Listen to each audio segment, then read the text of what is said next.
ត្រូវប្រើប្រាក់កុំឲ្យប្រាក់ប្រើ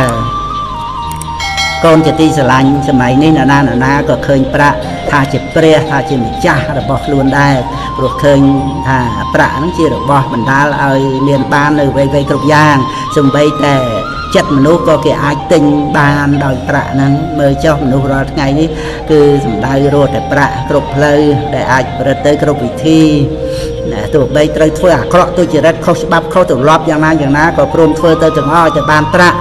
ប្រហែលដូច្នេះហើយទៅក្នុងលោកយើងនេះត្រូវឡើងកម្ដៅចិត្តកម្ដៅថ្ងៃប្រាក់សំខាន់ក៏ពិតមែនហើយណាកូនប៉ុន្តែចូលកូនកុំឲ្យសេចក្តីសំខាន់ដល់ប្រាក់រហូតដល់ភ្លេចសេចក្តីល្អភ្លេចគុណធម៌នោះកាលបើកូនឲ្យសេចក្តីសំខាន់ដល់ប្រាក់ច្រើនពេកទៅប្រាក់នឹងត្រូវคล้ายទៅជាចវាយនៃលើកូនដោយពិត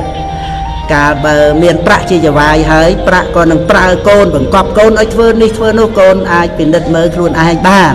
នៅពេលដែលមិនទាន់មានប្រាក់កូនក៏មិនបានគិតចង់បានអ្វីច្រើនប្រមាណនោះដែរចង់បានចង់ញ៉ាំចង់ទិញចំពោះតែរបស់ចាំបាច់ប៉ុណ្ណោះដល់ទៅកូនមានប្រាក់ច្រើនកូនក៏ចាប់ផ្ដើមចង់ញ៉ាំចង់ប្រើរបស់ដែលល្អប្លែកលើសពីការចាំបាច់គឺមនុស្សយើងត្រូវប្រាក់បង្វិលឲ្យវិលខួរអស់ដោយមិនដឹងខ្លួនទៀតផង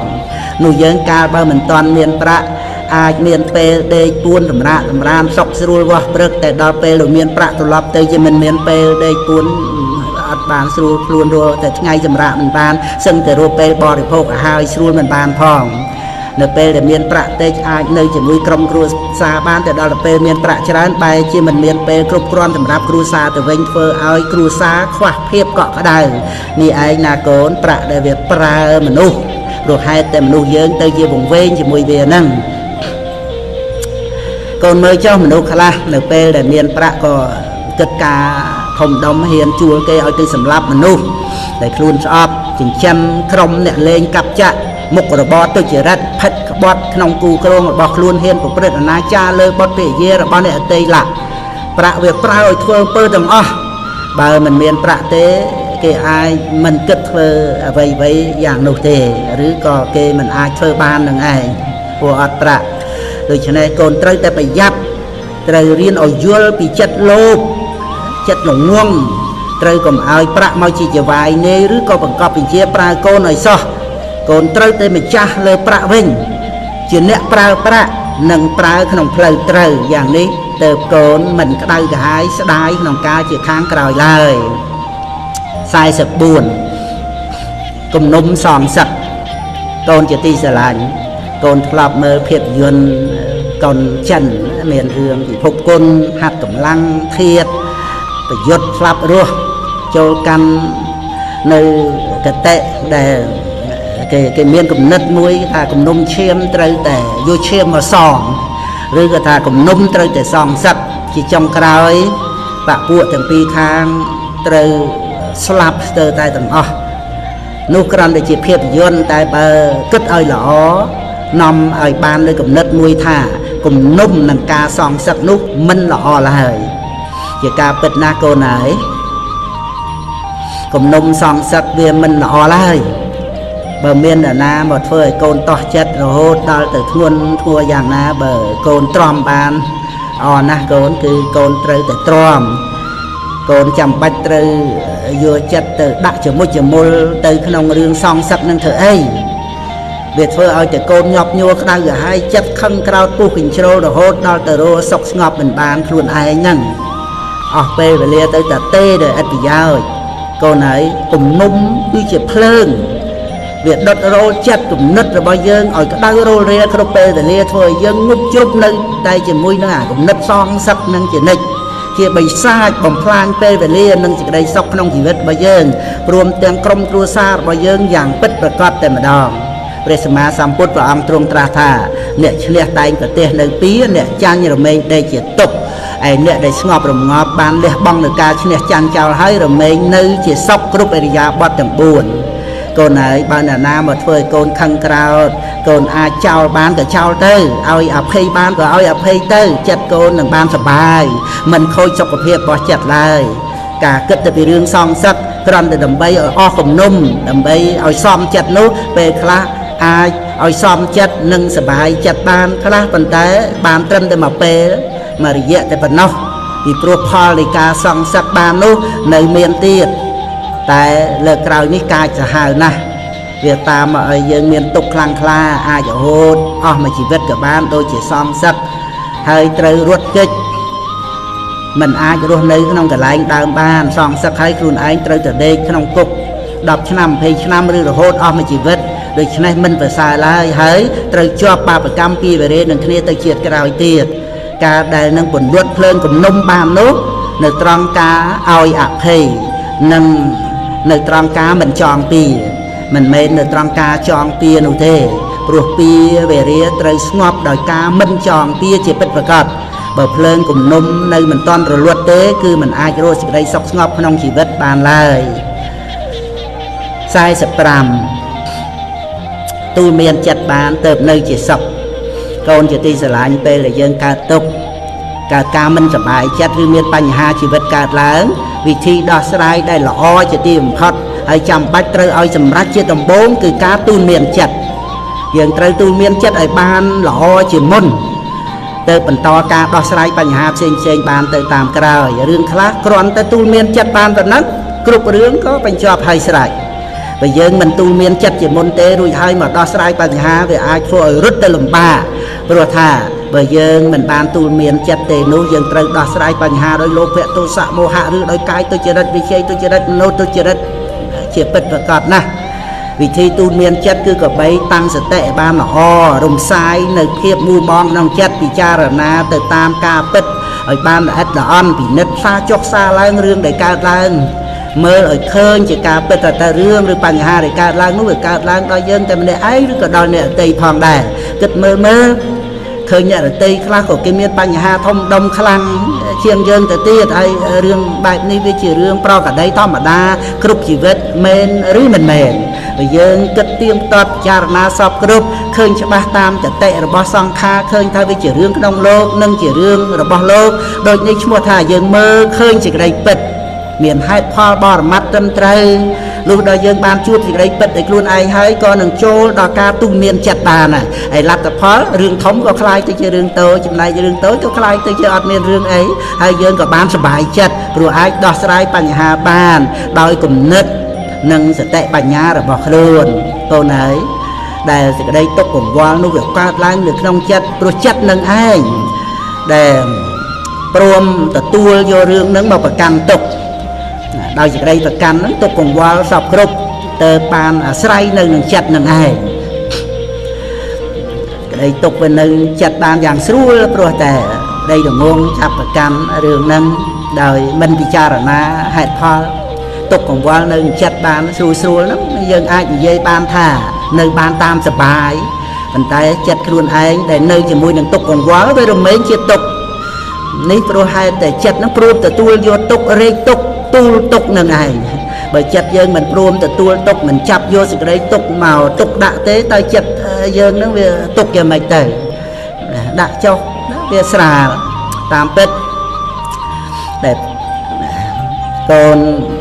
បានយល់ដឹងទៅធัวថាមានការលះបង់ជាកិច្ចការងាររបស់ចិត្តសំខាន់ដែលបានអប់រំទូលមានចិត្តថាយកការលះបង់ជាសេចក្តីសម្រេចនៅជាសុខដោយការមិនប្រកាន់នឹងពាក្យថាទូលមានចិត្តគឺចម្រើនបញ្ញាឲ្យមាននៅក្នុងចិត្តនឹងឯងបើចិត្តអត់បញ្ញាគឺដូចពាក្យថាធ្វើខ្លួនឲ្យលំបាកឥតប្រយោជន៍មានតែការអត់អាហារជាដើមអញ្ចឹងទៅមិនលក់បក់មិនហើយអញ្ចឹងបើកូនមិនត្រូវការយកសេចក្តីទុកមកដាក់ក្នុងចិត្តទេកូនត្រូវវឹកហាត់ឲ្យមានបញ្ញាយល់ដឹងហេតុផលក្នុងលោកតាមសេចក្តីពិត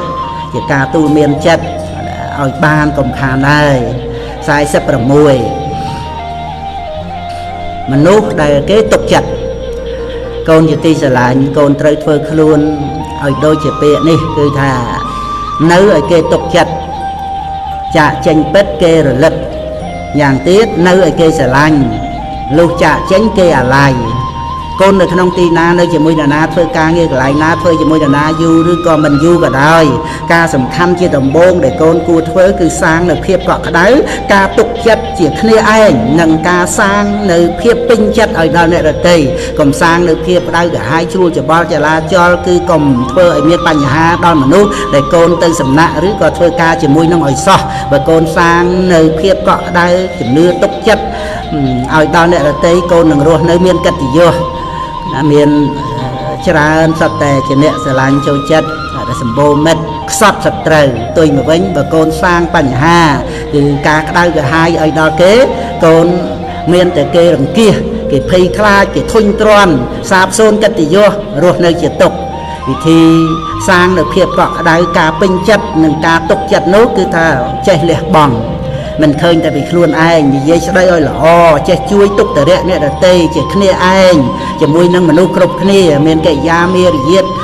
រៀបសាររៀបរយឆ្លូតបូតត្រឹមត្រូវមិនប្រកាន់ខ្លួននិងមិនអួតខ្លួនគឺជាការរក្សាជានិច្ចនៅសម្បត្តិល្អរបស់មនុស្សកូនត្រូវចាំពាក្យនេះថាញញឹមរកគ្នាតាំងចិត្តសន្តានាវាចាពិរោះពេលគេមានទុក្ខត្រូវជួយសង្គ្រោះបានអ្វីដាក់ពោះកុំរស់តែឯង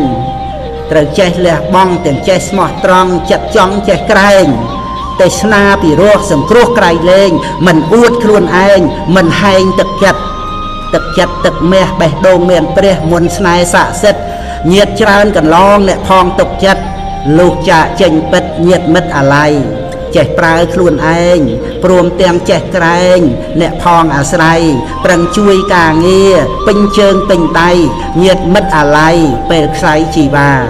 ចេះអានខ្លួនឯងព្រះធម៌សម្ដែងឲ្យចេះសិក្សាដឹងតួនាទីមិនចោលកិច្ចការចេះស្គាល់អាត្មាមនុស្សម្នាចូលចិត្តចេះទឿនខ្លួនឯងទាំងចេះប្រឹងប្រែងអ្នកផងអាណិតកុំចាំគេប្រើការងារល្អពិតវីរិយៈសន្ធិដ្ឋញាតមិត្តត្រូវការ47ការមិនប្រកាន់ខ្លួនកូនជាទីស្រឡាញ់ការប្រកាន់ខ្លួនសំដៅដល់ការគិតយកខ្លួនទៅប្រៀបជាមួយនឹងអ្នកដទៃឬក៏យកអ្នកដទៃមកប្រៀបជាមួយខ្លួនការប្រកាន់ខ្លួនហ្នឹងវាមាន3គឺគិតតែខ្លួនឯងប្រសើរជាងគេនឹងមួយទៅហើយគិតតែខ្លួនឯងអន់ជាងគេមួយទៅហើយគិតតែខ្លួនឯងស្មើនឹងគេនឹងមួយទៅអាការគិតទាំង3ប្រការហ្នឹងគឺអត់ល្អទាំងអស់ព្រោះវាជាមាននេះគិតថាខ្លួនឯងប្រសើរជាងអ្នកដទៃរមែងធ្វើឲ្យកើតការតម្កើងខ្លួនណាតម្កល់តែខ្លួនឯងហ្នឹងវាអត់មានអ្នកណាស៊ូជាមួយបាននឹងធ្វើឲ្យកើតការខ្នើខ្នងប្រហើនកោងកាចហាមខ្លាហ៊ានធ្វើអ្វីស្រេចចិត្តខ្លួនឯងសម្ដែងអាកប្បកិរិយាមើងងាយមើលថោកអ្នកដទៃហើយគិតថាខ្លួនឯងអន់ជាងអ្នកដទៃរមែងធ្វើឲ្យកើតការរួញរាក្នុងកិច្ចការងារអស់កម្លាំងចិត្តបាក់ទឹកចិត្តលែងប្រឹងប្រែងតទៅទៀតបណ្ដោយជីវិតទៅតាមយថាកម្មដោយចោអណ្ដែតទឹកធ្វើឲ្យគេមើងងាយមើលថោកបានព្រោះតែខ្វះការតស៊ូប្រឹងប្រែងជាយាមនឹងឯងហើយគិតថាខ្លួនឯងស្មើនឹងអ្នកដទៃរមែងធ្វើឲ្យកើតការកអើតកតួមិនក្រែងចិត្តអ្នកណានិងមិនគោរពអ្នកដទៃព្រមទាំងមិនត្រូវការស្ដាប់អ្នកណាទាំងអស់ព្រោះប្រកាន់ថាអ្នកដទៃប្រហែលទៅខ្លួនដែរហ្នឹងក្នុងផ្លូវដែលត្រឹមត្រូវគឺមនុស្សយើងក៏បីគោរពជឿស្ដាប់ទន់ភ្លន់ប្រព្រឹត្តទៅតាមទំនៀមទម្លាប់ប្រពៃណីដែលសមរម្យ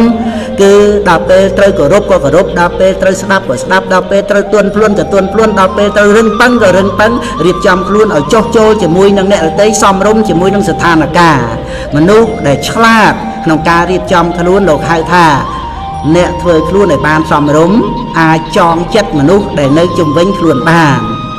ការមិនប្រកាន់ខ្លួននេះជាមហាកុសលផ្នែកខាងការគោរពនិងការគួនទួនខ្លួនគេរវោចៈនិវាតោចៈហ្នឹងអោនតូនតែប្រឆាំងជាមួយនឹងមាននេះហ្នឹងអេតាមាំងកលមុតតាមាំងជាមង្គលដល់ដំមនុស្សទួនវាចាមេត្តាក្នុងចិត្តពោលមិនវិតបរិទ្ធគំនិតទូនាមក្លិនសារសម្ដីមានន័យដូចស្ពានឬដូចជាយាននាំអ្នកដំណើរមនុស្សទួនរិះគន់តែទោសកំហុសត្រង់ត្រូវវិញនោះតែងដាក់ចណ្ដើតម្កើងមនុស្សល្អឲ្យរឹតប្រសើរនាំអ្នកដំណើរដើរក្នុងផ្លូវត្រូវគារវោចៈនិវេតោចៈពីនេះស្មោះស្ម័គ្រជាអ្នកនាំផ្លូវមង្គលឧត្តមផុតរឿងអាស្រូវនាំអ្នកដើរផ្លូវទៅទីគង់ខ្ពស់មួយគឺគារវៈគោរពខ្លួនក្រែងមួយគឺគារវៈគោរពកោតក្រែងពីរព្រះសម្ដែងមានន័យពិរោះ និវាតោចាក់នាំចេញយំលោះរួចផុតចាក់គ្រោះព្រោះដាក់ខ្លួនទៀតទន់ខ្លួនពិតគំនិតឧត្តមរៀបកាយសំរុំនិយមសុភាពមិនមែនទន់ខ្សោយសូមឲ្យបានជ្រាបនេះគឺគុណភាពជីវិតពិតអង48មនុស្សដែលស្រឡាញ់យើងពិត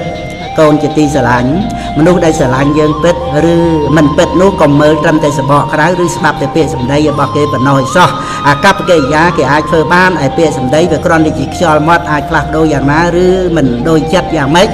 គឺចេះតែប្រព្រឹត្តទៅបានទាំងអស់មនុស្សដែលពោលថាស្រឡាញ់យើងស្គាល់ចិត្តស្គាល់ថ្លើមយើងនិងគោរពរាប់អានយើងនោះអាចគ្រាន់តែជាទឹកអប់ដែលបាញ់ដាក់មកឲ្យយើងសប្បាយចិត្តតែប៉ុណ្ណោះគឺគេអាចស្អប់យើងក៏បានប៉ុន្តែដើម្បីប្រយោជន៍អ្វីមួយទៅគេនិយាយគេមានអាកប្បកិរិយាយ៉ាងនោះឯងនោះដែលមិនធ្លាប់និយាយថាស្រឡាញ់យើងសម្បីតែម្ដងមិនធ្លាប់អួតសរសើរយើងណាម្ដងសោះប៉ុន្តែគេអាចជាមនុស្សស្រឡាញ់យើងដោយពិតស្មោះត្រង់ជាមួយនឹងយើងប្រកបក៏មានដែរដែលពោលមកនេះមិនមែនបានន័យថាអ្នកដែលប្រាប់ថាស្រឡាញ់យើងទាំងអស់ហ្នឹងសុទ្ធតែមិនស្រឡាញ់យើងដោយពិតនោះទេតែពួកអ្នកដែលមិនធ្លាប់ប្រាប់ថាស្រឡាញ់យើងម្ដងសោះសុទ្ធតែស្រឡាញ់យើងដោយពិតនោះក៏ទេដែរគ្រាន់តែចង់ប្រាប់កូនឲ្យដឹងថាណាស្រឡាញ់មិនស្រឡាញ់យើងដោយពិតនោះមិនមែននៅត្រង់សម្បកក្រៅនឹងខ្យល់មាត់នោះទេគឺនៅត្រង់ការដែលធ្វើពិតដែលយើងត្រូវសង្កេតពិនិត្យក្នុងការយូរមនុស្សដែលល្អចំពោះយើងរមែងល្អទាំងចំពោះមុខទាំងកំបាំងមុខគឺតែងតែជួយយើងរក្សាយើងទំនុកបំរុងនឹងការពារយើងមិនថាយើងនឹងឯងទៅជាយ៉ាងណាគេនៅតែស្មើចុងស្មើដើមជាមួយនោះឯងដែលថាជាមនុស្សស្រឡាញ់យើងពិតត្រង់ដែលថាគេថាស្រឡាញ់យើងឬមិននិយាយអីនោះវាមិនសំខាន់ទេចំណែកមនុស្សដែលល្អតែនឹងមុខយើងក្រោយខ្នងនិន្ទាមិនទំនុកបំរុងយើងមិនកំត្រួតយើងនិយាយពីរោះជាមួយក្រំដែលដើម្បីពឹងពាក់ឬប្រើយើងមាត់ហើយនឹងចិត្តប្រព្រឹត្តទៅផ្សេងគ្នានោះឯងគឺជាមនុស្សដែលមិនស្រឡាញ់យើងពិតប្រាកដទេទោះបីមាត់ប្រាប់ថាយើងល្អយ៉ាងនេះយ៉ាងនោះក៏មិនអាចជឿបានដែរក្នុងរឿងនេះកូនត្រូវប្រយ័ត្នចិត្តខ្លួនឯងកុំវង្វេងច្រឡំទៅរីករាយជាមួយនឹងពាក្យសម្ដីរបស់អ្នកបោកប្រាស់ទាំងនោះនាំឲ្យខូចខ្លួនខូចប្រាណអស់ទាំងទ្រព្យសម្បត្តិទាំងត្រូវខកចិត្តដល់ក្រៃលែងទៀតផងសុខភាពរាងកាយ49កូនជាទីស្រឡាញ់នោះយើងគ្រប់គ្នារមែងត្រូវការឲ្យមានអាយុវែងហើយមិនមានជំងឺរោគគាបជាធិគ្រប់គ្នាទាំងអស់ហ្នឹងអាយុវែងរោគគាបជាធិមិនមានទៅបានហ្នឹងគឺមកពីមួយចំណែកកើតមកពីការថែរក្សាសុខភាពរាងកាយមិនមែនគ្រាន់តែប្រាថ្នាត្រូវការហើយក៏ចិត្តតែបដោយសុខភាពរាងកាយទៅតាមយថាកម្មនោះទេមនុស្សដែលថែរក្សាសុខភាពរាងកាយបានល្អរមែងមានឱកាសបាននៅអាយុវែងនិងមានតាជំងឺរោគភ័យអីហ្នឹងវាតិចតួចមិនច្រើនជាងមនុស្សដែលមិនបានមើលថែសុខភាពខ្លួនឯងនោះកូនគួរប្រយ័ត្នសុខភាពរាងកាយត្រូវថែរក្សាឲ្យបានល្អកុំធ្វើការធ្ងន់ហួសបាក់កម្លាំងត្រូវមានពេលសម្រាកកុំបណ្ដោយឲ្យរាងកាយទ្រុឌទ្រោមបាក់កម្លាំងព្រោះបណ្ដាលឲ្យកើតរោគបានដោយងាយមានរោគហើយក៏មិនងាយនឹងព្យាបាលឲ្យដូចដើមទេគឺវាខាតច្រើនមុខក្នុងរឿងការថែរក្សាសុខភាពនេះការធ្វើតាមពាក្យណែនាំរបស់លោកគ្រូពេទ្យគឺល្អបំផុត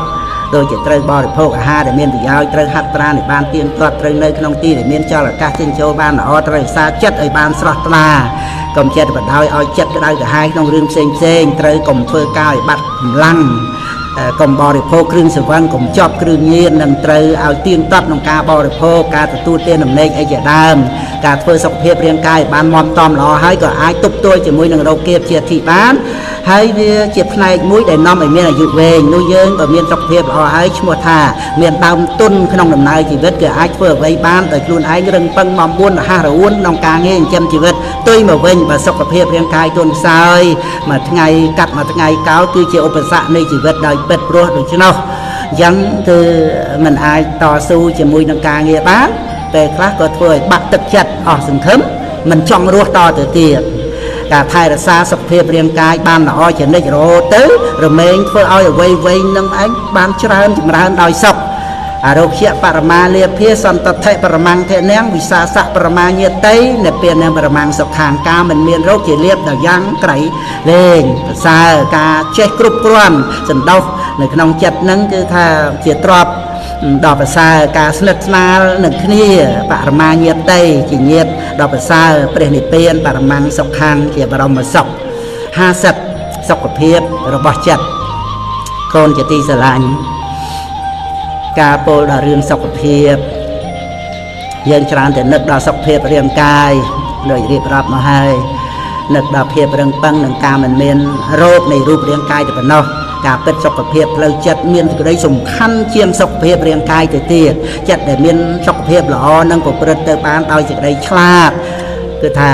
ស្រឡះថ្លាមិនមួម៉ៅក្តៅក្រហាយមិនរវើរវាយឡើយដូច្នេះការរក្សាសុខភាពផ្លូវចិត្តឲ្យល្អទៅជាការចាំបាច់បំផុតសុខភាពនៃចិត្តនឹងគឺថាបានល្អទៅបានក៏ដោយសារការថែរក្សាដែរកុំចេះតែប្រមូលរឿងរ៉ាវយកមកស្មុគស្មាញកុំសំទុកដាក់ក្នុងចិត្តដោយអយោនិសោមនសិកាអយោនិសោមនសិកាហ្នឹងគឺបានដល់ការគិតខុសម្ល៉េះហើយអារម្មណ៍ដែលជារឿងរ៉ាវផ្សេងដែលចូលមកដែលចិត្តទទួលបានយកមកទុកដោយការចងចាំហ្នឹងក៏វាទៅជាស្អុយឲ្យលួយបណ្ដាលឲ្យខូចសុខភាពផ្លូវចិត្តហ្នឹងឯងមិនមានរឿងអ្វីដែលអាក្រក់នោះទេបើកូនមិនបានគិតអាក្រក់ទេនោះរឿងតែម្យ៉ាងអាក្រក់សម្រាប់មនុស្សម្នាក់ណាព្រោះគេគិតអាក្រក់ប៉ុន្តែមិនអាក្រក់សម្រាប់មនុស្សម្នាក់ទៀតទេព្រោះគេមិនបានគិតអាក្រក់គេអត់គិតមកខ្មាញឬគិតត្រឹមត្រូវដោយយោនិសោមនសិកាទាំងទៅជារឿងល្អសេចក្តីពិតដូចនេះសំដែងឲ្យឃើញថាអាក្រក់ឬមិនអាក្រក់មិនបាននៅនឹងរឿងខាងក្រៅហ្នឹងទេគឺថាវានៅនឹងការគិតរបស់មនុស្សម្នាក់ការបើដូច្នេះកូនព្រមឲ្យគំនិតរបស់កូនធ្វើអាក្រក់មកដល់ខ្លួនកូនធ្វើអីក្នុងโลกនេះមិនមានអ្វីដែលសំខាន់សម្រាប់កូនជាងកូនជាមនុស្សល្អនៅឡើយជំនួសការដែលកូនចង់ឲ្យអ្នកដទៃធ្វើសេចក្តីល្អមករកកូនគឺកូនត្រូវតែព្យាយាមធ្វើសេចក្តីល្អឲ្យដល់ខ្លួនឯងទៅតាមដែលកូនអាចត្រូវការព្រោះថាក្នុងโลกនេះមិនមាននរណាធ្វើសេចក្តីល្អជំនួសកូនបានឡើយសេចក្តីល្អដែលកូនធ្វើដោយខ្លួនឯងទៅមានអានុភាពដល់ចិត្តជាពិតប្រាកដគឺធ្វើឲ្យចិត្តនឹងឯងបាននៅសេចក្តីសុខស្ងប់ការចិត្តបានសុខស្ងប់ហើយអ្វីៗជាខាងក្រៅក៏រួបរយទៅបានល្អមនុស្សមានសុខភាពផ្លូវចិត្តល្អរមែងធ្វើជាមលុបឲ្យដល់ជីវិតខ្លួនឯង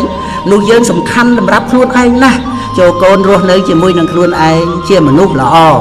នោះល្អរមែងថែរក្សាខ្លួនឲ្យមានសុខភាពល្អបវិវេករសង្ឃបេតវារក្សាឧបសមស្សចៈនិត្តរោហោតនិតបាបោធម្មបេតិរសង្ឃបេវាំង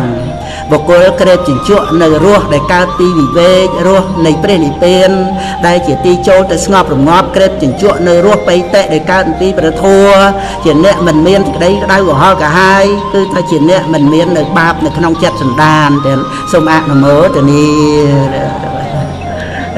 ដល់50ប្រហែលទៀត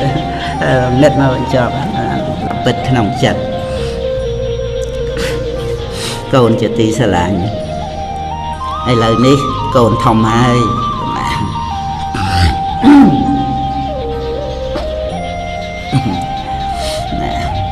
ណែឪចាស់ទៅខេខាឥឡូវនេះកូនធំហើយល្មមអាចយល់ដឹងនៅរឿងរ៉ាវរបស់ជីវិតបានបើមិនច្រើនក៏ខ្លះដែរកូនគង់តែបានដឹងហើយថាពុកម្ដាយស្រឡាញ់កូនច្រើនប៉ុណ្ណាកូនប្រៀបបីដូចជាកែវភ្នែកឬក៏ថ្លើមប្រមាត់របស់ម៉ែឪដូច្នោះឯងពុកម្ដាយនឿយហត់ក្នុងកិច្ចការងាររាល់ថ្ងៃនេះកូនក៏ដឹងថាដើម្បីកូនគ្រប់គ្នានឹងឯងបើសម្រាប់តែមាត់ពីរកាពះពីររបស់ពុកម្ដាយទេនោះពុកម្ដាយមិននឿយហត់ដូច្នេះទេដែលពោលមកនេះមិនមែនចង់រំលឹកគុណហើយប្រាថ្នានៅការតបស្នងអ្វីក្រៅទៅពីចង់ឲ្យកូននឹងបានទៅជាមនុស្សល្អនោះឡើយតាមពិតម៉ែឪត្រូវការអ្វីច្រើនយ៉ាងពីកូនមែនគ្រាន់តែនិយាយមិនចេញហាក់ដូចជាទឹកលិចដល់មាត់ចឹងឯងចូលកូនដឹងចុះសូម្បីមេត្តាបិតាទាំងឡាយមានទ្រព្យសម្បត្តិច្រើនលើសពីការប្រើប្រាស់ទៅទៀតក៏ដោយតែក៏នៅប្រាថ្នាចង់បានចំនួនចង់បានរបស់ដែលកូនឲ្យដែរទោះបីរបស់នោះមិនសូវល្អមិនសូវថ្លៃប្រៀបនឹងរបស់ដែលឪពុកម្ដាយមាន មិនបានក៏ដោយឲ្យតែថាជារបស់ដែលកូនជូនហើយឪពុកម្ដាយសប្បាយចិត្តកាលដែលកូនមាននំមានផ្លែឈើយកមកជូននោះឪពុកម្ដាយឆ្អែតស្រេចហើយក៏ដោយក៏នៅតែទទួលបរិភោគទទួលទានដោយពេញចិត្តពិតសម្លៀកបំពាក់ដែលកូននាំមកជូនទោះជាមិនស្អាតក៏ដោយក៏មេដាបិតាស្លៀកពាក់ដែរដើម្បីបង្ហាញកូនយកចិត្តកូនទោះជាកូនមិនមានអ្វីមកជូនសោះដោយគ្រាន់តែកូនបង្ហាញមុខហើយមានដៃទាំងពីរចំពះថ្វាយបង្គំប៉ុណ្ណឹងម៉ែឪក៏ពេញចិត្តណាស់ទៅហើយនេះជាបំណងប្រាថ្នាដែលមានក្នុងចិត្តរបស់ពុកម្ដាយគ្រប់គ្នាពោលគឺចង់ឲ្យកូនបានជាមនុស្សល្អគិតល្អធ្វើល្អនិយាយល្អដឹងគុណដឹងទោសទៅតាមសេចក្តីពិតក៏ប៉ុន្តែឲ្យម៉ែឪហាមាត់ប្រាប់កូនថាថ្វាយបង្គំមកទិញផ្លែឈើល្អឲ្យមកយ៉ាងម៉េចរួចទៅម្ល៉េះហើយមេដាបិតាខ្លះក៏បានបិទភ្នែកលាចាកលោកនេះទៅទាំងដែលមិនធ្លាប់ដែលបានឃើញកូនក្រាបសំពះខ្លួនម្ដងផងពាក្យពេចន៍ម៉ែឪកូនត្រូវចាំបណ្ដាំទឹកចិត្តពិតពាក្យព្រំពាក្យប្រាជ្ញពីព្រេងម៉ែឪផ្គុំនិយមព្រះពុទ្ធវិសុទ្ធពេជ្រអរុនពើមាសជារស្មីសម្ដីម៉ែឪត្រូវរំលឹកចំកុំឲ្យផ្លេចពាក្យពេចន៍ដូចថ្ងៃថ្លៃដូចមាសទ្វីបលោកល្អស្រស់ព្រោះសូរិយាមេដាបិតាគឺជាព្រះជាដួងសូរិយាយាត្រារះកូនត្រូវសំពះទិសបូពីទិសបូមានន័យបុព្វការីបង្កើតប្រុសស្រីពេញពាក្យសទ្ធាពាក្យពេចន៍ម៉ែឪត្រូវដូចជាសូរិយាក្នុងគ្រាបំភ្លឺលោក2គ្រួសារកក់ក្ដៅកូនជាទីស្រឡាញ់ពាក្យថាគ្រួសារជាពាក្យដែលមានសេចក្តីមានអត្ថន័យច្រើនគឺសំដៅដល់ការស្រឡាញ់ភាពកក់ក្ដៅភាពនៃត្រកូលតែមួយជាមួយគ្នានៅប្រទេសខាងលិចភរិយាតែងយកត្រកូលប្តីមកប្រើហើយតែងហៅគ្នាថាអ្នកផ្ទះខ្ញុំឬគ្រួសារខ្ញុំជាដើមសម័យដែលកូននៅក្មេងៗយើងនៅរួមគ្នាជាគ្រួសារមានសម្លេងសើចសប្បាយមានសម្លេងរត់ប្រឡែងគ្នាបរិភោគអាហាររួមគ្នានឹងធ្វើអ្វីៗជាមួយគ្នាមានភាពរស់រវើកពុកម្ដាយសំបីធ្វើការហត់នឿយអស់កម្លាំងយ៉ាងណាក៏ដោយលុះមកដល់ផ្ទះហើយគ្រាន់តែឃើញមុខកូនរត់មកទទួលជួយកាន់ជួយទទួលយករបស់របរនិងសាកសួរពីការហត់នឿយប៉ុណ្ណឹងម៉ែឪក៏បាត់អស់នៃការនឿយហត់ទៅហើយមេដាបិតាឃើញកូនញ៉ាំបានគេងលក់ក៏សប្បាយចិត្តទាំងអស់នេះឯងណាកូនដែលហៅថាគ្រួសារមានភាពកក់ក្ដៅនោះឥឡូវនេះកូនក៏បានធំអស់ហើយកូនហើយធ្វើជាបងប្អូននឹងគ្នាកូនត្រូវតែចេះស្រឡាញ់គ្នាសាច់ឈាមជាមួយគ្នាយ៉ាងណាក៏កាត់គ្នាមិនបានពាក្យចាស់ពោលថាកាត់ទឹកមិនដាច់កាត់សាច់មិនបានដូច្នេះចូលកូនកុំស្អប់ខ្ពើមកុំកំណាញ់កុំចំណែនកុំខឹងក្រោធកនុំគុំគួនអ្វីដល់បងប្អូនគ្នាឡើយកូនត្រូវជួយគ្នានិងមើលថែគ្នាទៅវិញទៅមកទៅបានល្អបានមកធ្វើជាបងប្អូននឹងគ្នាហើយស្រាប់តែមកឆ្លោះតោះតេងគ្នាវាជារឿងដែលគួរឲ្យខ្មាស់អៀនណាស់កូនហើយនោះល្អគេមិនឆ្លោះតោះតេងគ្នាដូច្នេះឡើយយ៉ាងទៀតកូនត្រូវគិតដល់ទ្រូងម្ដាយទ្រូងឪផងថាពុកម្ដាយនឹងឯងគិតយ៉ាងណាចំពោះកូនគិតដល់ពេលដែលកូននៅតូចឆ្លោះគ្នាហើយក៏ល្អនឹងគ្នាវិញលេងចូលគ្នាវិញដោយដើមអញ្ចឹងភ្លេចរឿងដែលកន្លងអស់ទៅហើយក៏ស្រឡាញ់គ្នាព្រមព្រៀងគ្នាមានអ្វីធ្វើក៏ជួយគ្នាល្អណាស់កូនមានរឿងខ្លះការកូនដែលនៅពីតូចនោះកូនគួរសិក្សាតាមបើកូនគិតថាកូនធំហើយកូនមិនភ្លេចរឿងដែលទាស់ចិត្តដោយកាលដែលកូននៅពីក្មេងទេតែកូនត្រូវកុំប្រកាន់គ្នាកូនហើយខ្លាមីអាចរកថ្មីបានភរិយាក៏អាចរកថ្មីបានកូនក៏អាចរកថ្មីបានដែរតែបងប្អូនរកមិនបានទៀតទេមានបណ្ណាក៏ប៉ុណ្ណឹងកាលដែលកាត់បងកាត់ប្អូនក៏ដូចគ្នានឹងការកាត់សាច់កាត់ឈាមរបស់ម៉ែរបស់ឪដែរណាកូនគ្រួសារកក់ក្ដៅម៉ែឪកូនចៅត្រូវនៅក្នុងធម៌មិនតាមកិលេសចេះរស់ក្នុងពរអាយុបវរគុណធម៌ក្នុងចិត្ត3ឈឺចាប់ក្នុងចិត្តកូនជាទីស្រឡាញ់ ពេលខ្លះឪពុកម្ដាយបានធ្វើអ្វីឬនិយាយអ្វីជាមួយកូនខ្លាំងហួសអាចធ្វើឲ្យកូនមិនពេញចិត្តប៉ុន្តែចូលកូនយល់ថាទោះជាយ៉ាងណាក៏ដោយពុកម្ដាយគិតគូរដល់កូនណាស់ស្រឡាញ់ណាស់គឺកូននៅតែជាកែវភ្នែកជាបេះដូងរបស់ម៉ែឪជានិច្ចនៅពេលដែលកូនរំលឹងមើលឪពុកម្ដាយដោយកខ្សែភ្នែកខឹងស្អប់ឬមិនចូលចិត្តហាក់ដូចឪពុកម្ដាយជាអ្នកអតីតទៀតនោះឪពុកម្ដាយតូចចិត្តហើយឈឺចាប់ណាស់អ្នកដទៃគេមាក់ងាយឬយល់ខុសមកលើឪពុកម្ដាយក៏ឪពុកម្ដាយមិនមែនញាប់ញួរក្នុងចិត្តដូចជាកូនរបស់ខ្លួនមកមាក់ងាយឬក៏យល់ខុសលើឪពុកម្ដាយឡើយបើកូនខឹងក្រោធចំពោះម៉ែឪព្រោះកូនមិនពេញចិត្តឬតោះចិត្តក្នុងរឿងអ្វីដែលម៉ែឪបានធ្វើទៅហើយនោះម៉ែឪល្មមអាចអត់ទ្រាំបានប៉ុន្តែបើខឹងក្រោធព្រោះកូនមិនយល់ដល់ទឹកចិត្តដល់ពិតប្រាកដរបស់ម៉ែឪវិញនោះឪពុកនិងម្ដាយត្រូវខូចចិត្តនិងឈឺចាប់ក្នុងដើមទ្រូងដ៏យ៉ាងក្រៃលែងណាកូនសន្តានហាប្រតិនៃព្រះអរហន្តមកលើពួកជនម៉ត់ចត់យ៉ាងណាទឹកចិត្តម៉ែឪលើបុត្រធីតាម៉ត់ចត់អស្ចារ្យក៏យ៉ាងនោះដែរចូលកូនទាំងឡាយកុំវាយតម្លៃទឹកចិត្តប្រពៃនៃពុកនិងម៉ែឲ្យស្មើនឹងទ្រព្យឬស្មើប្រាក់ខែព្រោះថាឪម៉ែជាព្រះអរហន្តនៅក្នុងលោកនេះពុំមាននរណា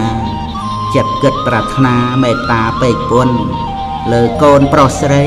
មានន័យគុណធ្ងន់ឲ្យដូចអរហន្តមេត្តាបិតាបើកូនស្វែងរកអង្គព្រះអរហន្តដើម្បីបន្ទន់អោនក្រាបសិរសាកូនត្រូវនឹកដល់មេត្តាបិតាព្រះអរហន្តាស្ថិតនៅក្នុងផ្ទះមេត្តាបិតាចិន្តាបរិសុទ្ធ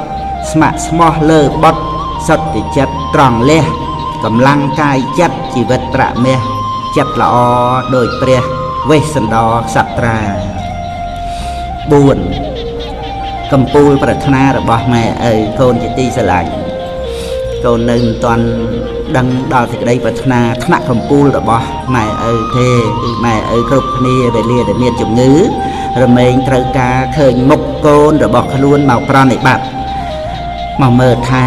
នៅចិត្តនៅក្បែរសាកសួររឿយនេះឯងណាកូនគឺជាថ្នាំពិសេសដែលធ្វើឲ្យឪពុកម្ដាយឆាប់ជាសះស្បើយក្រៃលែងណាស់ទៅទៀតគឺនៅពេលដែលខ្លួនចាស់ជរាជួយអ្វីខ្លួនឯងមិនបានរមែងត្រូវការកូនជាទ្វេគុណជាត្រីគុណសូម្បីដឹងថាកូនរបស់ខ្លួនមានធុរៈមមាញឹកមានការងារដែលត្រូវធ្វើច្រើនសន្ធឹកសន្ធាប់មិនសូវមានពេលទៅមកយ៉ាងណាក៏ដោយក៏ម៉ែឪនៅតែអត់ទ្រាំមិនបានដែរគឺនៅតែប្រាថ្នាឃើញកូនហើយប្រាថ្នាឲ្យកូនមកមើលថែជានិច្ចពុកម្ដាយគ្រប់គ្នាក្រៅពីប្រាថ្នាឲ្យកូនយកចិត្តទុកដាក់មើលថែខ្លួនហើយនៅមានសេចក្តីប្រាថ្នាជាទីបំផុតម្យ៉ាងទៀតគឺចង់ឃើញកូនមានសេចក្តីចម្រើននិងមានសេចក្តីសម្រេចក្នុងជីវិតមានជីវិតរុងរឿងសម្បូរទៅដោយសេចក្តីសុខបើកូនបានសំតាមសេចក្តីប្រាថ្នាពុកម្ដាយគ្រប់គ្នានឹងមិនចំណែនជាមួយកូនឡើយញាប់ញួរក្នុងចិត្តតែម្យ៉ាងត្រង់ដែលមិនបានឃើញកូនដល់នៅសេចក្តីសម្រេចក្នុងជីវិតរបស់កូននោះដែលឪពុកម្ដាយព្រមលំបាកក្នុងការចិញ្ចឹមកូនរហូតមកក៏ដើម្បីជ្រោមជ្រែងកូនឲ្យបានសម្រេចសមតាមបំណងប្រាថ្នានោះឯងបើបានឃើញកូនជាមនុស្សល្អមានសមត្ថភាពគ្រប់គ្រាន់មានការចេះដឹងជាមនុស្សឆ្លាតមានការងារធ្វើជាជំហរនៃជីវិតនឹងបានជួបប្រសពនៅសេចក្តីសម្រេចឪពុកម្ដាយគ្រប់គ្នាក៏ភ្លេចអស់នៅការហត់នឿយទៅហើយដែរចូលកូនគ្រប់គ្នាកុំធ្វើឲ្យម៉ែឪខកចិត្តខុសសង្ឃឹមឡើយ5កូនត្រូវជាមនុស្សស្មោះត្រង់កូនជាទីស្រឡាញ់ភាពស្មោះត្រង់ប្រៀបបីដូចជាទឹកសម្រាប់ស្រោចដំណាំមិនឲ្យស្វិតយ៉ាងណាជីវិតពិតជាស្រស់បំព្រងព្រោះភាពស្មោះត្រង់របស់ខ្លួនយ៉ាងនោះឯងនោះយើងនៅជាមួយនឹងអ្នកណាធ្វើការងារជាមួយអ្នកណាក៏គួរតែស្មោះត្រង់ជាមួយនឹងអ្នកនោះថែមទាំងស្មោះចំពោះការងារនិងស្មោះចំពោះពាក្យនិយាយរបស់ខ្លួនឯងទៀតផងការស្មោះត្រង់នោះក៏គឺជាការពិតប្រាកដក្នុងចិត្តមាត់ពោលស្ដីអ្វីៗជាសម្ដីផ្កានរណាក៏ចូលចិត្តជាពាក្យពិតត្រង់ជាមួយចិត្ត ត្រង់ជាមួយការងារកូនប្រុសស្រីត្រូវតែតម្កល់ខ្លួនឲ្យមាំនៅក្នុងសេចក្តីស្មោះត្រង់គឺត្រង់ទៅត្រង់មកធ្វើអ្វីក៏ចាប់យកការស្មោះត្រង់ជាទីតាំងសូម្បីបានផលប្រយោជន៍ជាទ្រព្យសម្បត្តិតិចតួចក៏ដោយក៏កូនកុំបោះបង់ចោលនៅសេចក្តីល្អបែបនេះឲ្យសោះណាគេយល់ថាការវិវេឬការយកប្រៀបលើអ្នកដទៃទៅជាសេចក្តីឆ្លាតក៏ស្រេចតែអ្នកដទៃនោះទៅចោះបើថាកូនជាមនុស្សល្ងង់ដោយពេលអ្នកដទៃចោតប្រកាន់មកថាកូនភ្លើកូននៅតែជាកូនឆ្លាតរបស់ឪពុកម្ដាយដដែលព្រោះមនុស្សឆ្លាតទើបចេះជួយខ្លួនឯងឲ្យបានរួចផុតពីបាបកម្មបើកូនមិនស្មោះត្រង់ហើយទៅធ្វើខុសក្នុងរឿងអ្វីមួយនោះត្រូវគេចាប់បានអ្នកដែលថាយើងស្មោះត្រង់គឺល្ងងហ្នឹងឬអ្នកដែលញុះញង់ឲ្យកូនទៅធ្វើខុសនោះគេមិនបានមកជួយកូនឡើយកូនត្រូវទទួលទោសតែម្នាក់ឯងតែបើកូននៅតែធ្វើការដោយស្មោះត្រង់ល្អពិតៗមុនដំបូងកូនអាចលំបាកកាយតែសប្បាយចិត្តរួចហើយក្នុងការជាខាងក្រោយគឺកូនមិនត្រូវបានទទួលនៅទុក្ខទោសអ្វីរហូតតទៅនោះឡើយ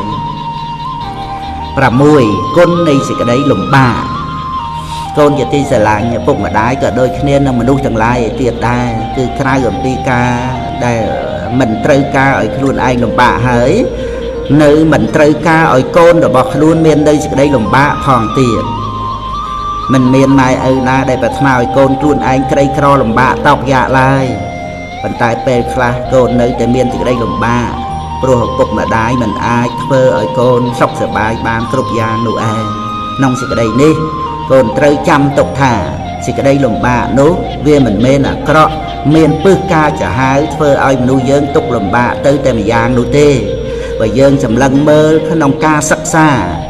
ឬមើលក្នុងផ្នែកមួយផ្សេងទៀតនៃសេចក្តីល្អឬប្រយោជន៍នៃការលំបាកនោះក៏អាចប្រព្រឹត្តទៅបានគឺសេចក្តីលំបាកធ្វើឲ្យមនុស្សយើងរឹងប៉ឹងមាំមួនខ្លាំងឡើងធ្វើឲ្យមនុស្សយើងពូកែគិត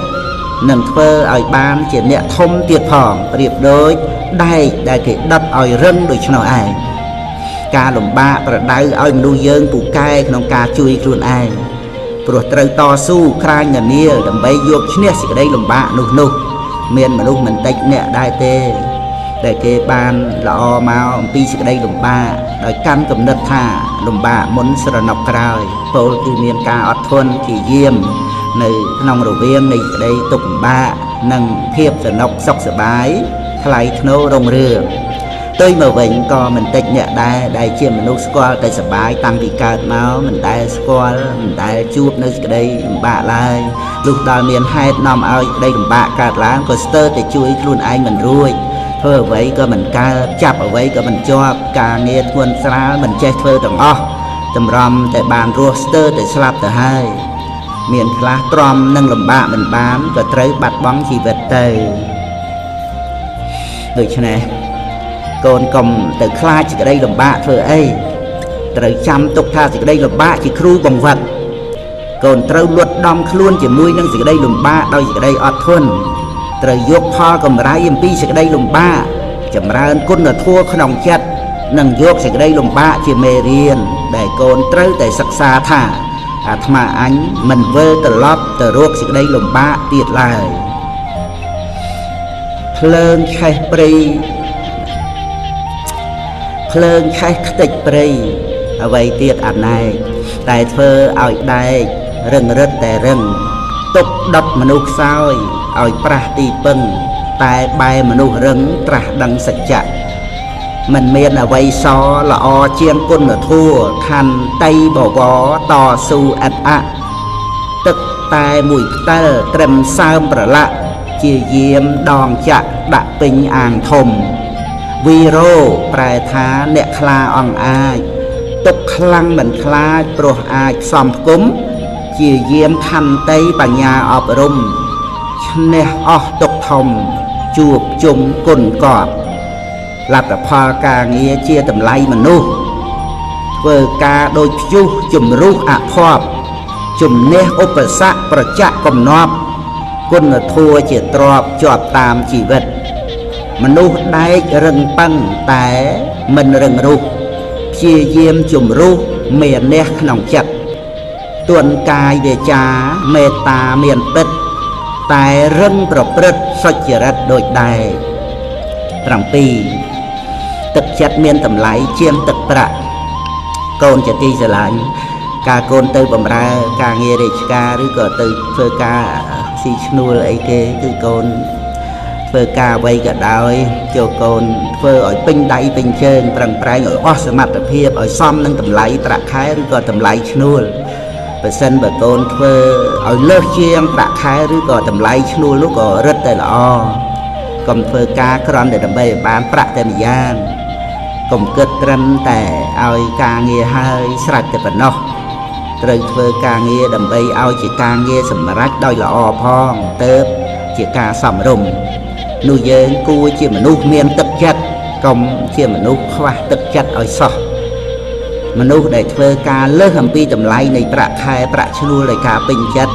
សម្ដែងដល់ចិត្តដែលមិនយកប្រៀបលើគេទោះបីខាតពេលវេលាបន្តិចបន្តួចក៏ពិតប៉ុន្តែសម្រាប់ការងារបានល្អនាំឲ្យចិត្តរបស់ខ្លួនមានការរីករាយជាសុខសេចក្តីរីករាយជាសុខនេះឯងជាខ្លឹមសារសំខាន់នៃជីវិតដែលមិនអាចរកទិញនៅទីណាបានឡើយក្រៅអំពីការមានទឹកចិត្តនៃខ្លួនឯង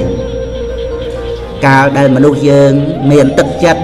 ចិត្តក៏រមែងមាននៅទឹកសម្រាប់ផ្សើមឲ្យស្រស់បោះតិចប្រសិទ្ធចានៅសេចក្តីកំណាញ់និងការចរណែនជាដើមខុសអំពីមនុស្សដែលមិនមាននៅទឹកចិត្តមនុស្សដែលមិនមានទឹកចិត្តក្រៅអំពីចិត្តរបស់គេមិនមានការរីករាយជាសុខនៅក្នុងការងារហើយចិត្តរបស់គេរមែងស្ងួតក្រៀមក្រោះដោយស្រែដែលខ្វះទឹកអញ្ចឹងឯងចូលកូនប្រខាត់ខ្លួនឲ្យបានទៅជាមនុស្សមានទឹកចិត្តចូលកូនកុំគិតថារឿងនេះវាជារឿងចាញ់ប្រៀបគេឬជាអ្វីដែលមិនល្អឲ្យសោះកូនត្រូវគិតដូច្នេះវិញថាវាជារឿងនៃទឹកចិត្តដែលនឹងក៏បីមានឲ្យដល់គ្នាដើម្បីបាននៅធ្វើការងារជាមួយគ្នាអស់កាលដ៏យូរហើយក្នុងទីបំផុតទឹកចិត្តរមែងមានតម្លៃជាងទឹកប្រាក់ណាកូន8រក្សាសម្ដីកូនជាទីស្រឡាញ់ពាក្យនិយាយជាការសំខាន់មួយយ៉ាងរបស់មនុស្សយើងកូនត្រូវប្រយ័ត្នពីរយ៉ាង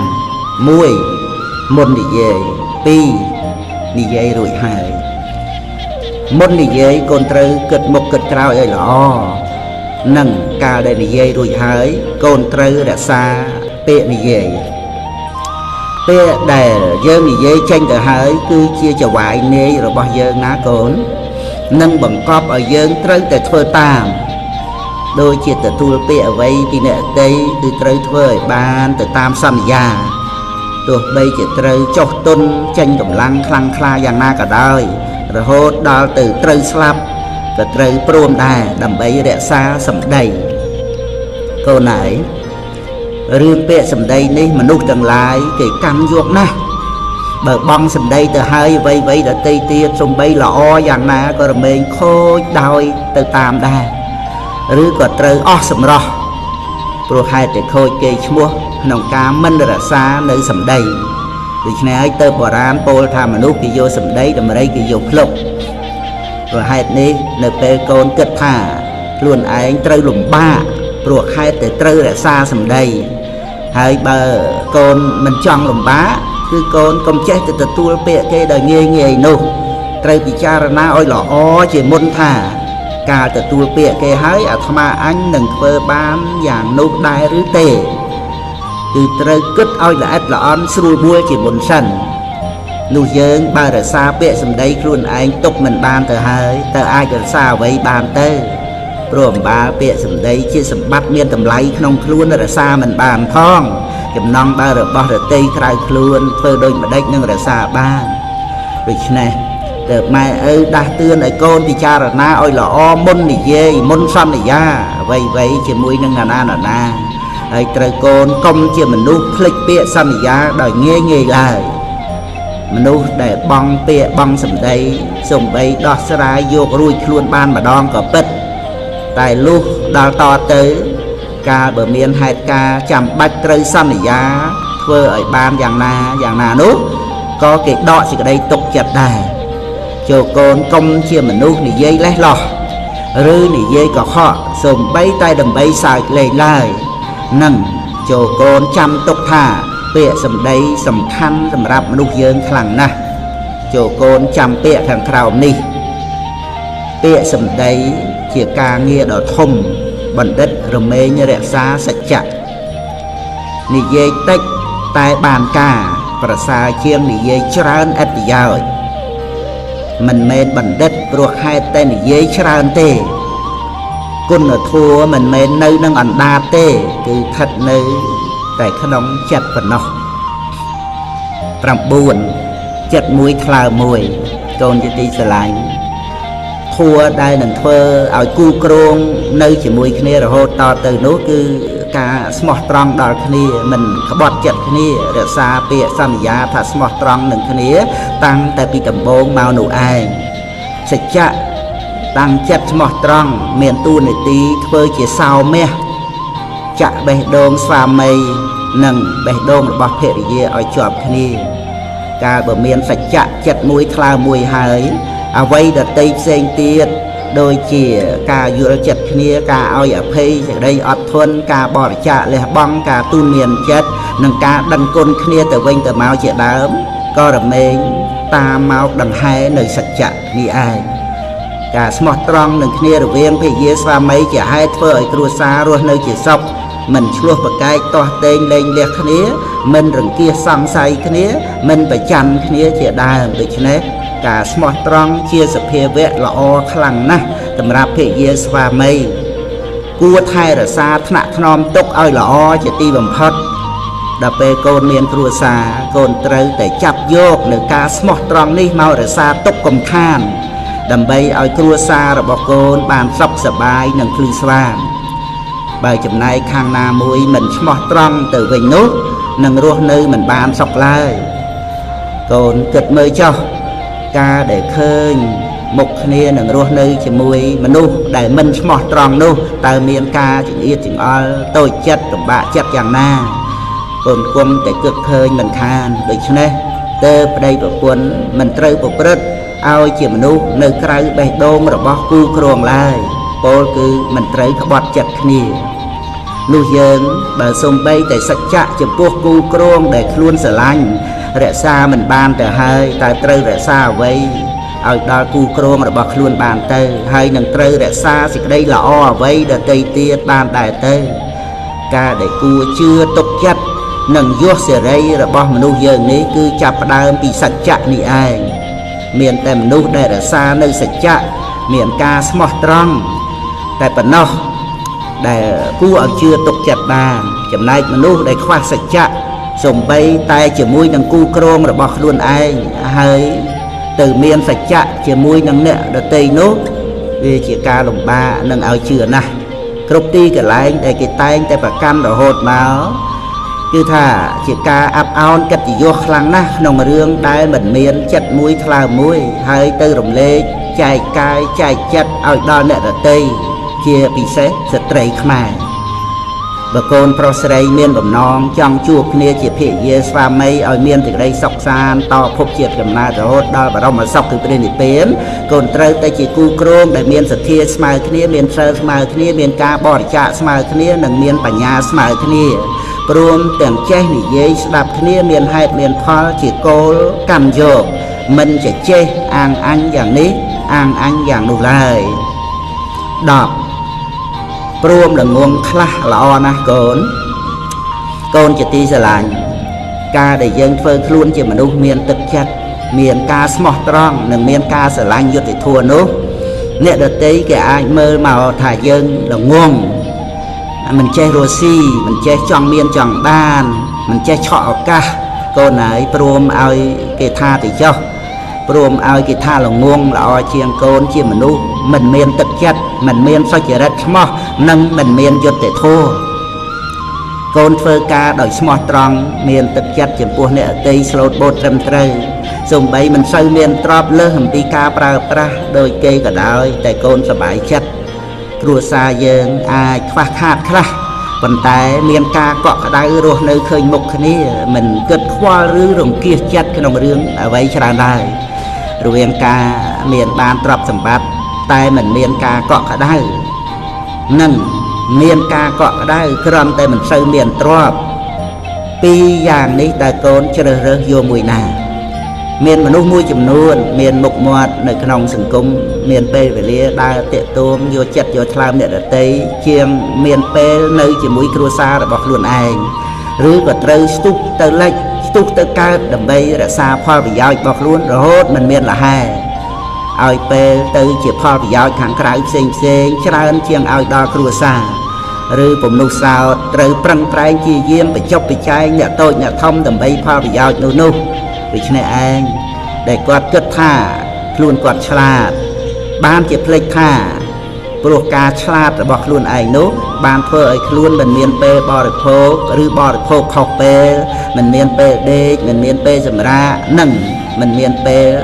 ឲ្យដល់គ្រួសារគ្រប់គ្រាន់ធ្វើឲ្យគ្រួសារខ្វះភាពកក់ក្ដៅកូនហើយពិតមែនហើយថាក្នុងគ្រួសារចាំបាច់ត្រូវមានប្រាក់ប៉ុន្តែមិនមែនឲ្យតែមានប្រាក់គឺមានសុភមង្គលមានភាពកក់ក្ដៅក្នុងចិត្តក្នុងជីវិតទៅសពគ្រប់នោះទេមានស្ត្រីជាភរិយាច្រើនណាស់ដែលមិនខ្វះទ្រព្យសម្បត្តិមានសុទ្ធតែរបស់ល្អរបស់ថ្លៃប៉ុន្តែជាប្រកដីមានមុខអាប់ស្រពោនព្រោះខ្វះភាពកក់ក្ដៅពីស្វាមីនោះឯងមនុស្សដែលគិតថាខ្លួនឯងឆ្លាតតែមិនមានពេលដេកនៅផ្ទះត្រូវចោលប្រពន្ធចោលកូនជារឿយខ្វះការស្មោះត្រង់ជាមួយនឹងមួយខ្វះធัวសន្តោសមកលោភលន់រស់ស៊ីទុច្ចរិតខ្វះយុត្តិធម៌ឡាកូនហើយក្នុងរឿងទាំងអស់នេះបើថាគេថាឲ្យកូននឹងឯងងងមែនទែនព្រោះតែមិនចេះដូចគេគឺជាការល្អណាស់កូនចេះត្រឹមតែការងាររបស់កូនដោយទឹកចិត្តសុចរិតស្មោះត្រង់គ្រួសារមានភាពកក់ក្ដៅដូច្នេះកូនត្រូវរស់នៅដោយសេចក្តីសុខសប្បាយក្បាលដល់ខ្នើយកូនគេងលក់មិនចាំបាច់យកដៃគោងថ្ងាសឡើយណាកូន11ឲ្យអភ័យកូនជាទីស្រឡាញ់ក្នុងโลกនេះមិនមាននរណាដែលធ្វើអ្វីត្រឹមត្រូវឬល្អទៅទាំងអស់នោះឡើយព្រោះថាគឺជាអ្នកនៅមានកិលេសដែលជាគ្រឿងសៅហ្មងចិត្តហើយក៏មិនមាននរណាធ្វើអ្វីឲ្យត្រូវចិត្តយើងគ្រប់បែបគ្រប់យ៉ាងនោះដែរចំណែកយើងក៏ដូចគ្នាទោះជាយើងខំធ្វើល្អធ្វើត្រូវទៅគ្រប់យ៉ាងណាក៏ដោយក៏គង់មានគេទាស់ចិត្តនឹងយើងដែរអ្នកដទៃគេធ្វើអ្វីខុសមានការខ្វះខាតឬក៏ធ្វើអ្វីមិនត្រូវចិត្តមិនត្រូវអធ្យាស្រ័យរបស់កូនកូនត្រូវចេះឲ្យអភ័យដល់គេកុំប្រកាន់កុំខឹងក្រោធនិងកុំទៅឆ្លោះប្រកែកតោះតេងអ្វីនឹងគេឡើយកូនត្រូវនៅឲ្យស្ងៀមឲ្យបានល្អបើមានអ្វីត្រូវបកស្រាយកូនត្រូវមើលឱកាសមើលអ្នកដទៃហើយចិត្តរបស់កូនត្រូវតែត្រជាក់មិនក្តៅក្រហាយពិចារណាឃើញហេតុឃើញផលច្បាស់លាស់សិនសុំនិយាយកូនត្រូវចាំពាក្យនេះទុកថាឫស្សីអាងបន្លាការពារខ្លួនប្រាជ្ញអាងច្បាប់ក្បួនការពារខុសជួនពេលគ្មានអាងអ្វីទាំងអស់អាងតែឆ្លោះតទល់កម្លាំងបាយការកូនឲ្យអភ័យដល់គេហើយអ្នកដែលសប្បាយចិត្តគឺកូននឹងឯងការចងនៅសេចក្តីក្រោធទុក្ខគឺជាការចងដុំភ្លើងនឹងចិត្តត្រូវគិតអាឃាតជាបាបគិតរោគឧបាយបៀតបៀនគេរឿយជាដើមមានតែអាក្រក់ប៉ុណ្ណោះមិនមានអ្វីល្អឡើយការឲ្យអភ័យយ៉ាងទៀតគឺឲ្យការមិនមានភ័យដល់អ្នកដទៃបានសេចក្តីថាធ្វើខ្លួនរបស់យើងមិនឲ្យមានពឹសមិនឲ្យមានភ័យដល់អ្នកដទៃមិនបង្កការភ័យខ្លាចក្តីក្តៅក្រហាយផ្សេងឲ្យដល់អ្នកណាឡើយកូនត្រូវធ្វើខ្លួនឲ្យគេស្គាល់ចិត្តថាជាគ្នាឯងមិនមានស្នៀតមិនកលិចកលុចនិងជាទីទុកចិត្តរបស់អ្នកដទៃធ្វើយ៉ាងនេះឈ្មោះថាឲ្យអភ័យកូនត្រូវយល់ថាការឲ្យអភ័យគឺការឲ្យសេចក្តីល្អដល់ខ្លួនកូននឹងឯងអ្នកផងទាំងពួងគេទុកចិត្តបកគលការងារសំខាន់ឲ្យកូនធ្វើខុសអំពីមនុស្សដែលមានពឹស មនុស្សដែលមានពើទុកចិត្តមិនបានទៅទីណាគេមិនចង់ឲ្យចូលចិត្តនៅក្នុងទីណាគេខ្លាចគេបារម្ភធ្វើការអ្វីគេមិនទុកចិត្តវាជាការមិនល្អគ្រប់យ៉ាងចូលកូនកុំជាមនុស្សមានពឹសមានភ័យដល់អ្នករតីឡើយបើកូនឲ្យអភ័យដល់អ្នករតីបានកូននឹងបាននៅការសប្បាយបើកូនធ្វើខ្លួនមិនឲ្យមានពឹសមានភ័យដល់អ្នករតីបានកូននឹងនៅក្នុងទីណាក៏នៅបានមិនមាននរណារង្គៀសភ័យព្រួយបារម្ភអ្វីឡើយដូច្នេះកូនត្រូវវឹកហាត់ឲ្យអភ័យកុំទៅគិតថាជាការអន់ខ្សោយខូចយសខូចស័ក្តិព្រោះការឲ្យអភ័យនោះព្រោះហេតុតែមនុស្សយើងស្រឡាញ់យសស្រឡាញ់ស័ក្តិប្រកាន់អំណាចខ្លាំងក្លាពេកទៅនឹងឯងទៅត្រូវមកបង្កកម្មពីនឹងគ្នាមិនមានទីបំផុត12មិត្តសម្លាញ់រហូតក្នុងជីវិតកូនជាទីស្រឡាញ់កូនធ្លាប់គិតដែរទេថាមិត្តដែលល្អជាទីបំផុតរបស់មនុស្សយើងគឺសៀវភៅជាមិត្តរបស់យើងបានគ្រប់ពេលវេលាមិនថាពេលសុខពេលទុក្ខពេលសោកសៅឬក៏ពេលអបសុខឡើយរមែងជាប់តាមយើងទៅបានគ្រប់ទីកន្លែងទោះជានៅព្រៃនៅភ្នំនៅកណ្ដាលសមុទ្រហើយរហូតដល់តែមែនទែនគឺនៅក្នុងបន្ទប់គេងមិនថាកូនជាអ្វីកូននៅក្នុងទីណាកូនកុំចោលសៀវភៅបើកូនចោលសៀវភៅគឺស្មើគ្នានឹងចោលមិត្តដ៏ល្អរបស់កូនចូលកូនជាយាមអានសៀវភៅឲ្យច្រើនហើយកូនត្រូវចេះជ្រើសរើសសៀវភៅសម្រាប់អានកុំឲ្យខាតពេលពាក្យទូមានព្រានប្រដៅរបស់ព្រះសម្មាសម្ពុទ្ធដែលកូនបានអានបានស្ដាប់គឺជាផែនទីនៃជីវិតរបស់កូនសៀវភៅល្អមួយក្បាលស្មើនឹងមិត្តល្អម្នាក់សៀវភៅអ្វីដែលកូនអានហើយចូលកូនពិចារណាថាគួរជឿតាមអ្នកសរសេរឬក៏មិនជឿព្រោះអ្នកសរសេរមានច្រើនប្រភេទមានការគិតនិងចំណេះដឹងផ្សេងគ្នារីឯចេតនាក៏ផ្សេងគ្នាដែរដូច្នេះកូនត្រូវពិចារណាឲ្យច្រើនកុំតន់អាជឿចូលកូនចាំទុកថាសៀវភៅគឺជាគូក្បាលរបស់អ្នកសរសេរដូច្នេះបើកូនអានសៀវភៅល្អឈ្មោះថាជាការបញ្ចូលគូក្បាលរបស់អ្នកចេះដឹងមកក្នុងគូក្បាលរបស់កូនទោះជាពេលថ្ងៃក៏ដោយក្នុងផ្ទះរមែងងងឹតបើគេបិទទ្វារបិទបង្អួចអស់យ៉ាងណាបើកូនបិទភ្នែកបិទវិជាពោលគឺមិនអានមិនស្ដាប់នៅភាសារបស់អ្នកចេះដឹងទេវិញ្ញាណរបស់កូននឹងត្រូវងងឹតដូចជាផ្ទះដែលបិទជិតយ៉ាងនោះឯងដើម្បីឲ្យបានទៅជាមនុស្សល្អកូនត្រូវ1ស្វែងរកការចេះដឹងមកដាក់ខ្លួនកុំចំណាយពេលវេលាឥតប្រយោជន៍2ប្រព្រឹត្តតាមការចេះដឹងយកការចេះដឹងជានាយកនៃជីវិតកុំឲ្យតណ្ហាដឹកនាំជីវិតឡើយចូលកូនសម្លាញ់ធ្វើជាមិត្តរបស់អ្នកប្រាជ្ញទាំងឡាយតាមរយៈនៃការអានសៀវភៅចុះសេចក្តីចម្រើននឹងមានដល់កូនជាពិតប្រាកដសត្វហាណោអរហតាំងធម្មងនិព្វានបត្តិយាទី1ជឿធัวព្រះអរហន្តាធัวល្អអស្ចារ្យនាំដល់និព្វានសោសោសੰងលបតេបញ្ញាំងទី2ចិត្តតាំងប្រឹងស្ដាប់ដោយឃ្លានព្រះធัวទេសនាតាមព្រះទូលមានគោរពធម្មទានបានមានបញ្ញាអបមត្តោវិចក្ខណោពីនេះជាសោបើកទ្វារមោហា1មិនប្រមាទ1ពិចារណាប្រាជ្ញាភ្លឺថ្លាដោយអង្គ4នេះ13សម្បត្តិមនុស្សល្អកូនជាទីស្រឡាញ់ពេលដែលកូននៅក្នុងសង្គមហើយត្រូវតាក់ទងជាមួយអ្នកអតីតកូនត្រូវរៀបចំរឹកពាក្យល្អនិយាយពាក្យពិរោះព្រមទាំងត្រូវរៀបចំខ្លួនប្រាណសម្លៀកបំពាក់ឲ្យបានល្អផងនេះជាការចាំបាច់ណាស់ព្រោះដើម្បីជាការសម្ដែងបញ្ជាក់ថាកូនជាមនុស្សល្អកាលដែលបានអប់រំបន្ទុំឧបនិស្ស័យមកល្អទើបសម្ដែងអាកប្បកិរិយាចេញមកល្អគេហៅថាមនុស្សដូចនេះថាជាអ្នកមានសម្បត្តិមនុស្សល្អអ្នកមានសម្បត្តិមនុស្សល្អរមែងមានប្រៀបលើមនុស្សដែលខ្វះនៅគុណសម្បត្តិទាំងនេះក្នុងគ្រប់រឿងទាំងអស់ទាំងការនិយមរាប់អានការឲ្យនៅភាពស្និទ្ធស្នាលការឲ្យនៅភាពទុកចិត្តរហូតដល់ប្រគល់ការងារមុខនីតិសំខាន់ឲ្យធ្វើទៀតផងជាដើមសម្បត្តិមនុស្សល្អគឺការសម្ដែងអាកប្បកិរិយាចេញមកគឺថាមានសភាពរៀបរយត្រឹមត្រូវគួរគយគុណមិនតោះភ្នែកមិនតោះតិចពេញទៅដោយភាពទន់ភ្លន់និងការគោរពកោតក្រែង កូនគួរវឹកហាត់នៅសម្បត្តិមនុស្សល្អទុកជាសម្បត្តិប្រចាំខ្លួនមានជាអាចគឺតែងខ្លួនដោយសម្លៀកបំពាក់សមរម្យនឹងវ័យ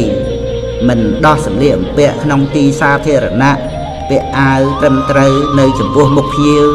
មានភាពទន់ភ្លន់បន្ទន់ខ្លួនចេះក្រាបសំពះធ្វើការគោរពចំពោះអ្នកធំនិយាយស្ដីសម្រួមមាត់មិននិយាយឲ្យសម្លេងខ្លាំងកោកកាកលោឡាក្នុងទីសាធារណៈឬក្នុងទីប្រជុំមនុស្សមិននិយាយជ្រែកកាត់ក្នុងពេលដែលអ្នកធំកំពុងសន្ទនាគ្នាចេះក្រែងចិត្តអ្នកដទៃពេលទទួលទានអាហារក៏សង្រួមមិនវឹបវ៉ាប់ប្រញាប់ដោយខ្លាចអស់ម្ហូបមិននិយាយក្នុងពេលមានអាហារក្នុងមាត់នឹងក្រោកនឹងអង្គុយក៏សង្រួមប្រយ័ត្នត្រួតត្រាមើលដោយសពគ្រប់សម្បត្តិនោះល្អជាហេតុឲ្យមនុស្សយើងមានស្នេហ៍គួរស្រឡាញ់និងជាហេតុឲ្យអ្នកធំស្រឡាញ់អាណិតប្រាថ្នានឹងជួយទំនុកបំរុងក្នុងរឿងផ្សេងសម្បត្តិនោះល្អគឺជាអភរណៈគ្រឿងប្រដាប់តែងខ្លួនគួរជាទីរីករាយនិងរាប់អានដល់មនុស្សទាំងឡាយគ្រប់ទីកន្លែងគួរស្កកងើយឆ្កើតបង្កើតខកចិត្តមនុស្សស្កកមានពិតគំនិតដាបដុនកើតមកជាមនុស្សស៊ីជុះអស់ទុនជីវិតទេរុនគ្មានគុណតម្លៃនោះយើងផលិតជីវិតខ្លួនឯងរៀបចំតាក់តែងចាត់ចែងរាល់ថ្ងៃប្រាជ្ញសាងជីវិតពិតដូចចរណៃមាសប្រាក់កាឡៃបីដូចមនុស្សខ្លៅប្រាជ្ញសាងជីវិតពិតដូចជាផ្កាយគោចរមិនណាយតម្រង់ទិសដៅឆ្លងកាត់លៀបយោះចិត្តឥតមងសៅតម្រង់ទិសដៅគុណភាពជីវិតពេលស្រឡាញ់ខ្លួនពួនស៊ីឆ្នាំពឹសជីវិតស្មោត្រឹសរើសកំហាកលិតស្លឹកឈើចាកមេឃជ្រែកខ្យល់វិបរិតគ្មានគោលដៅពិតជីវិតអន្តពេល14ការក្រែងចិត្តកូនជាទីស្រឡាញ់កាលបើកូននឹងធ្វើអ្វីមិនថានៅធ្វើក្នុងផ្ទះរបស់ខ្លួនឯងឬក៏ថាធ្វើនៅទីដទៃណាបើការងារដែលនឹងធ្វើនោះអាចប៉ះពាល់ដល់អ្នកជិតខាងធ្វើឲ្យគេរំខានឬក្តៅកាហាយចិត្តកូនត្រូវប្រយ័ត្នឲ្យណាស់កូនកុំធ្វើអ្វីតាមតែចិត្តចង់ឬប្រកាន់សិទ្ធថា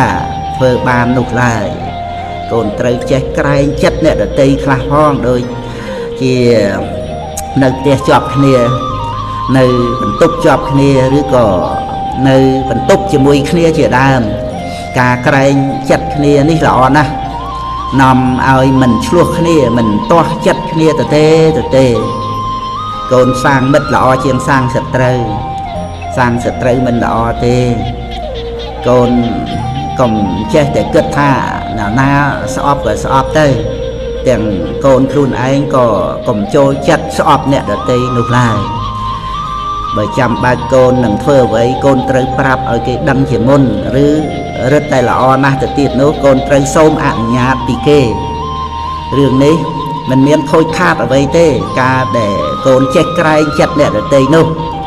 គេក៏នឹងក្រែងចិត្តកូនវិញដែរហើយគេសប្បាយចិត្តនឹងអនុញ្ញាតហើយគេអាចទ្រាំបានក្នុងកិច្ចការដែលកូនធ្វើនោះគឺគេមិនក្តៅកាហាយចិត្តដោយគិតថាកូនរំខានគេនោះឡើយសូមឲ្យកូនយកចិត្តគេមកដាក់ចិត្តកូនមានខ្លួនឯងជាឧបមាចិត្តយើងចិត្តគេកុំធ្វើអ្វីតាមតែចិត្តខ្លួនឯងឲ្យសោះ